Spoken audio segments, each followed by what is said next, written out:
I want to do something. I know people in our community want us to do something.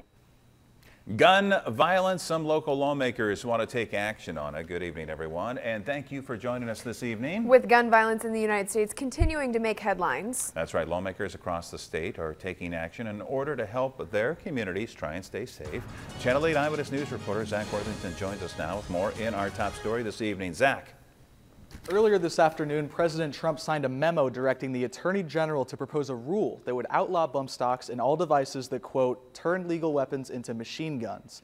Local lawmakers are working on similar pieces of legislation.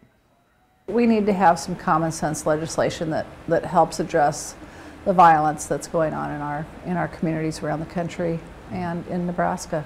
Many people may be asking, what is a bump stock? A bump stock is a device that turns a lawful firearm into a machine that is capable of an extremely high rate of fire. Here's video of a person using one.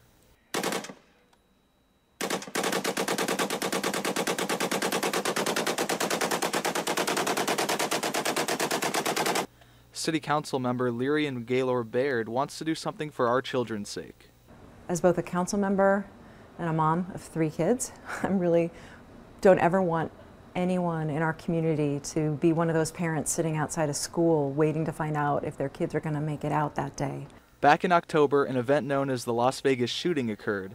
58 people lost their lives. Afterwards, reports came out that the shooter used a bump stock in order to increase his rate of fire and maximize the potential for loss of life. There is no constitutional Second Amendment right to an accessory that makes a weapon so much more highly dangerous than it already is. Senator Pansing Brooks proposed a bill in January that would outlaw these accessories in the state, but the bill has not yet been prioritized by any lawmaker, and it doesn't sound like it will be heard this session.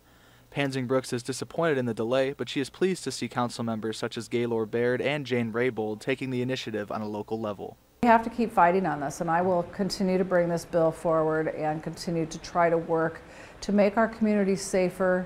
Gaylor Baird says the City Council is working on developing a piece of legislation, but they are keeping an eye on state and federal law should something change. The Nebraska Firearms Owners Association did send us a statement concerning this news. They, quote, oppose any and all efforts to ban firearm accessories.